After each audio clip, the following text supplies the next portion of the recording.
There are a lot of people out there, and I have been among these people at times in my past, who would love to, quote, strike it rich. They would love to become wealthy, become the owner of some huge amount of some product that is of value like gold or something like that, with little or no work on their part. They'd like to win the lottery or whatever. I might say that that's really not a great idea, but I sort of want to relate that to this concept of the mother lode.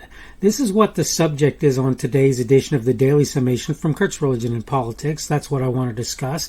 I'm your host. I'm Kurt, and today is Monday, the 7th of March of 2022.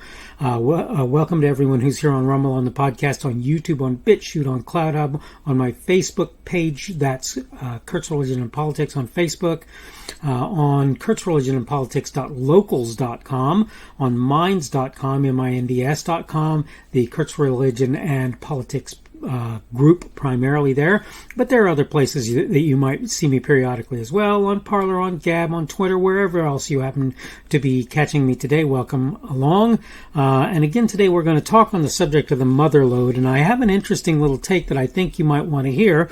I'm going to go ahead and go quickly through my notes, and this will maybe give you some idea what my take is. More than once, it's been true that some enterprising and generally wealthy or well-connected individual has attempted to corner a market. I don't know if it's true, but Nelson Bunker Hunt was rumored to have attempted that with the silver market at one point. As I get it, he very nearly succeeded in making silver hard to get, if not purchased through him. That's what he would have accomplished had he managed what he tried to do. Why would one do such a thing? Well, because it drives up prices for the thing over which they have a large part of the existing stock. OPEC and others use this technique on the fossil fuel market. Right now, Russia is probably doing it to some smaller extent. But there's another side to this coin. Periodically, people will dump product of some kind on the market in order to drive the price down. It's bad enough when folks do this after having done a large amount of work and expended other resources to obtain that with which they flood the market. Imagine someone being able to do such a thing having done little or nothing to obtain what he or she came to possess. Worse yet, consider that the person or people in question have no idea what doing such a thing will mean to the market, much less how it will affect things outside it. More than once, diamonds have been thrust haphazardly into the marketplace. Those who knew what to do and had the ability to do it likely bought things others were very probably hurriedly parting with, based on the idea that they held them only because they had value, and didn't really understand the, quote, long game, end of quote, or couldn't afford to play it. This is the sort of thing I consider when folks talk about somebody with the Midas touch, or folks who actually manage something like alchemy, which of course, as far as I know, nobody ever has. But when people talk about that, my mind comes back to an old question.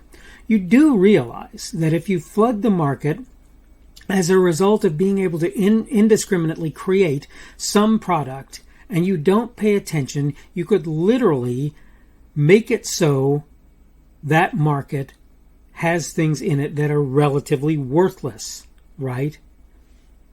This is what the easy money attitude virtually always misses. And here we come full circle. This is what I'm talking about, where people want something for nothing. Things have value precisely because of that fabled scarcity, at whatever level. If you could get items from a more or less endless supply, there would be comparatively little value or worth associated with them.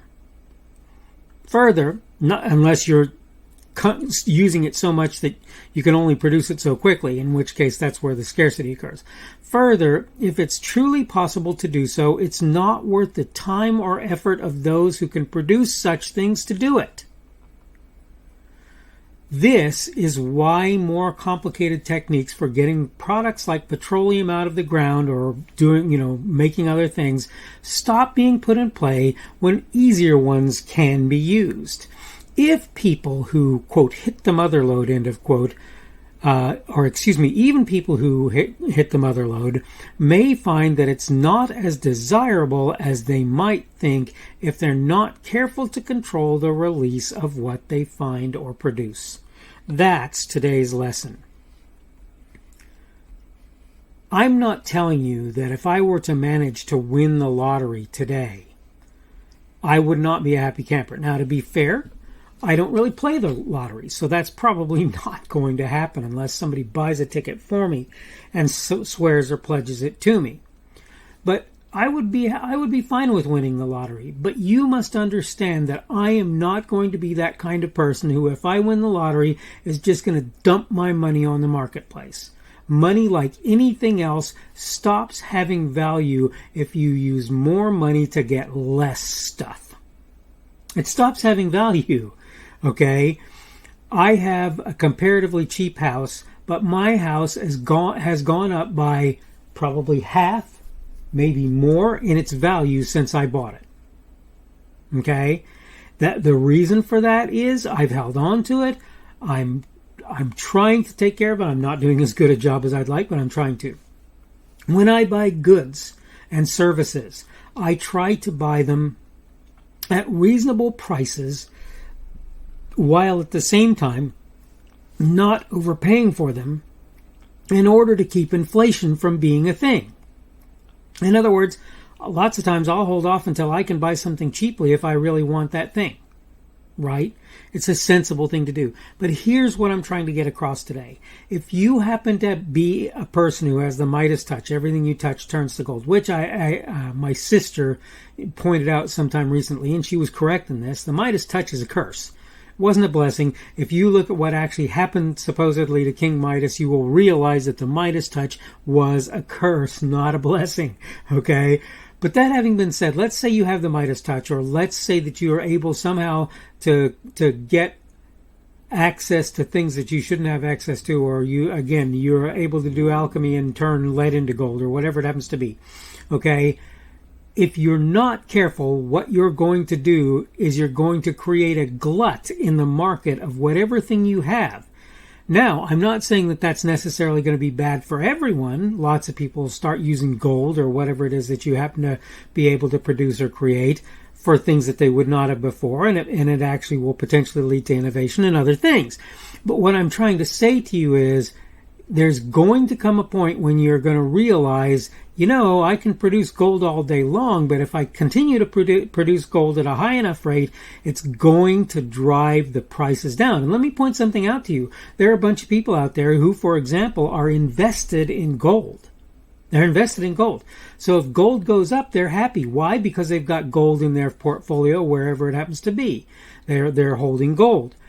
But if gold goes down, they lose money. You think they're going to be happy with you if you do that to them? I don't think so. Same applies to oil and various other things. We're going to produce what's needed. If we produce much more than that, we're going to have a glut and the market's going to tank. And if you think that's no big deal because it's just those greedy so-and-sos in the oil company that will end up getting that money, let me point something out to you. If you have a retirement account, it's probably got investments in things like oil, petroleum products. You can pretty much bet on it. If it doesn't, that's fine, but the point is the same thing applies to pharmaceuticals, right? And any number of other things. Those things that have done IPOs that are public stocks, right? Or publicly traded is what I would say. Those things, if you produce a glut and reduce the value of them, it reduces the value of the associated stock and other instruments. And this is what I'm trying to get across today. Don't seek to strike the mother lode with no work. Don't do it. If you strike the mother lode, be smart enough to make sure that you don't flood the market in the process. Okay, I need to go ahead and wrap up. This is the Daily Summation from Kurt's Religion and Politics. I'm your host. I'm Kurt. Today is Monday, the 7th of March of 2022, that beginning of the work week for a lot of folks. Tomorrow then will be Tuesday, the 8th of March of 2022.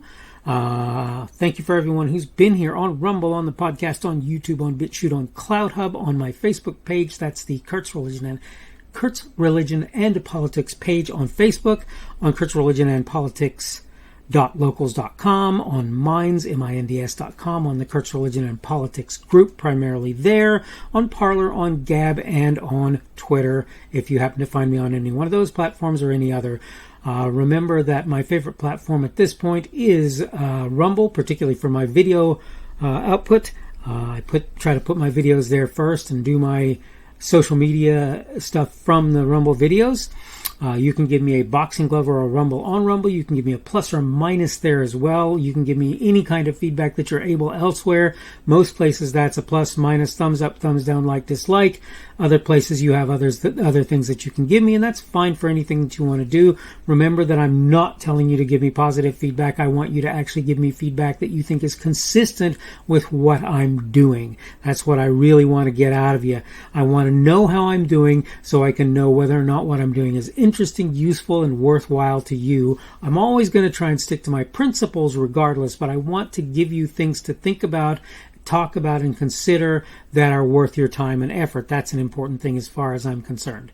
Subject for today, you can comment, by the way, on my videos or any, social media posts or whatever, and I will do my best to look at those comments where the opportunity arises. I will reply to them. If I think it's reasonable, I will probably up or down vote them depending on how I feel about them. If your comments are advertisements or things that will be bad for other people, hurt other people, I will, and that really means like trying to, fish or whatever, do some sort of getting information out of people and so forth, I will promptly delete your contents. If the platform that they're on doesn't do so automatically before I get to it. The subject for today has been the mother lode, and I mean, I was talking particularly in people hitting it without really trying. The subject for tomorrow is going to be combating tyranny, and I'm going to talk about how the American system of government particularly was set up in an ingenious way in which it actually manages to do just that. I hope you're doing well today. I hope everything is going well for you. We're starting to cool down again in this neck of the woods, but hopefully before long we'll come back into warmer days, which is what I'm looking forward to. Not really all that excited by the summer, though I don't mind it so much, but at least the spring is a nice thing to me. Again, hope you're having a good day today. Hope everything is going well for you. Hope your work week is starting out well and that you're doing well as a general thing. And hopefully we will see you again on Tuesday's edition of the Daily Summation from Kurt's Religion and Politics. The speaker on this edition of the Daily Summation is Kurt Schubert. This podcast was created on Monday, the 7th of March of 2022. The Daily Summation is created for Kurt's Religion and Politics.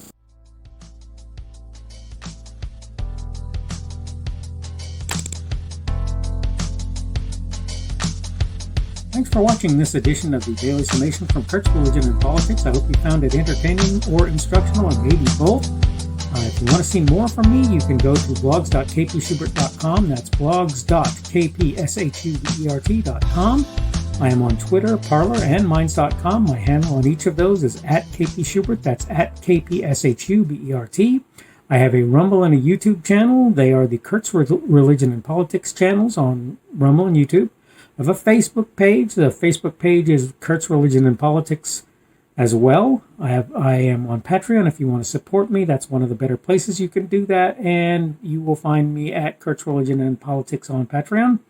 I have a podcast. The podcast is podcasts with an S, .kpschubert.com. That's podcasts.kpschubert.com. I think you should be able to find me with relative ease on Apple Podcasts, Google Podcasts, and Spotify as well. The best way I find to do that is to look for Kurt's Religion and Politics. You can try to use the Daily Summation. I find that it doesn't work as well as a general rule, but you can always try that. I'm glad to have you aboard today, and hopefully we will see you again tomorrow.